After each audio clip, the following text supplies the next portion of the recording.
Este Z2 chegou com a difícil missão de criar uma nova cara para a Sony no mercado de smartphones topo de linha, trazendo muitas reformulações visuais e o que há de mais moderno em especificações técnicas. Depois de vermos que sua versão menor não deixa em nada a desejar em desempenho frente a modelos como o Galaxy S9 Plus e outros flagships, chegou a hora de ver se esse modelo padrão também se sai bem em nossa completa bateria de testes. Vale lembrar que não temos tantas diferenças entre o Xperia XZ2 e sua versão compacta, sendo entregue a mesma plataforma Snapdragon 845 com 4 GB de RAM. A grande mudança está na tela, que passa de 5 para 5,7 polegadas, mas mantendo a resolução Full HD Plus em proporção 18:9. Começamos então vendo como o flagship da Sony se sai na prática, sendo feito o nosso conhecido teste de abertura de aplicativos, com 12 aplicativos muito usados no dia a dia, indo desde alguns nativos como relógio, câmera, galeria e configurações, até outros que foram baixados como o Facebook, o WhatsApp, o Chrome, Netflix e Spotify. Adicionamos também algumas opções que podem nem ser tão populares assim, mas demandam um tipo específico de trabalho por parte do aparelho e com isso nos dá uma boa ideia ao comparar os resultados de vários modelos. Vejamos então como o Xperia XZ2 se sai. Reforçando o quão padronizados são os testes aqui no Tudo Celular, o Xperia XZ2 apresentou exatamente os mesmos tempos que sua versão menor, tanto na primeira quanto na segunda volta, totalizando 59 segundos e 6 centésimos ao somarmos ambas as etapas. Esse tempo ainda não é suficiente para colocar o Xperia XZ2 no topo 3 de modelos mais rápidos que já passaram pelas bancadas do tudocelular.com, mas ao menos ele fica à frente do Galaxy S9 e virtualmente empatado com o S9 Plus,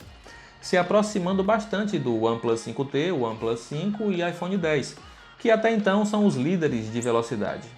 Depois de ver na prática como o Xperia XZ2 se sai, chegou a hora de conferir o desempenho bruto do aparelho. Para isso, usamos os 4 principais aplicativos de benchmark do mercado, então fique agora com as pontuações do AnTuTu, Geekbench, GFXBench e 3DMark. Como esperado, o Xperia XZ2 apresentou basicamente as mesmas médias que conseguimos com o Galaxy S9, o S9 Plus e o XZ2 Compact, que são até então os demais modelos com o Snapdragon 845 que testamos. O único ponto fora da curva fica no 3DMark, que por algum motivo ficou um pouco abaixo do que os rivais apresentaram, com mais de 1000 pontos de diferença para o S9 Plus. Para ver se essa pontuação abaixo da média no 3DMark é sentida na prática, executamos alguns jogos populares e usamos o aplicativo GameBench para medir a estabilidade do Xperia XZ2, incluindo aqui títulos dos mais variados estilos e complexidades. Assim como vimos em sua versão menor, o XZ2 não teve qualquer problema para executar os títulos em sua máxima fluidez permitida pelo desenvolvedor, apresentando média de 60 quadros por segundo no Vainglory, 60 no Subway Surfers, 26 no PUBG Mobile, 60 no Modern Combat 5, 30 no Injustice 2, 59 no Clash Royale e 30 no Asphalt 8. Isso demonstra que o flagship da Sony será capaz de rodar qualquer jogo presente na Play Store com fluidez bacana por alguns anos, sendo uma boa opção para quem não é do tipo que fica trocando de celular de 6 em 6 meses e não quer se preocupar tão cedo com engasgos e travamentos. O Xperia XZ2 manteve a boa fama que a Sony vem construindo ao longo dos últimos anos com os seus flagships, se saindo muito bem no teste prático de velocidade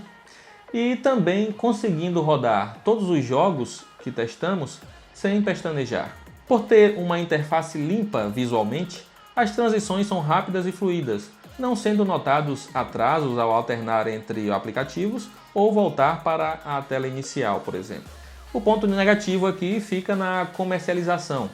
já que até então o Xperia XZ2 é vendido oficialmente apenas nas lojas da própria Sony. Isso acaba fazendo com que o preço do aparelho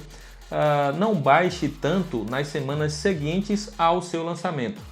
sendo ele encontrado por cerca de R$ 3.800, enquanto o Galaxy S9 Plus, que é o seu rival, já apareceu em promoções no varejo na casa de 3.600 ou até menos. De qualquer forma, se isso não for um problema para você e quiser investir no aparelho da Sony, pode ir em frente sem medo. Ao menos em desempenho, você não terá com o que se preocupar por um bom tempo. Mais detalhes do teste de desempenho com o novo Xperia XZ2, incluindo ficha técnica completa e capturas de tela de todos os benchmarks que rodamos, você encontra na pauta em texto, que pode ser acessada clicando no link que está aí na descrição ou no card aqui no topo da tela. Não esqueça também de deixar o seu comentário abaixo sobre o que você achou do novo carro-chefe da Sony e se acredita que ele dará trabalho para o Galaxy S9 Plus aqui no Brasil. Bom, aqui foi o Wesley Moraes para o tudocelular.com. Um grande abraço e até a próxima.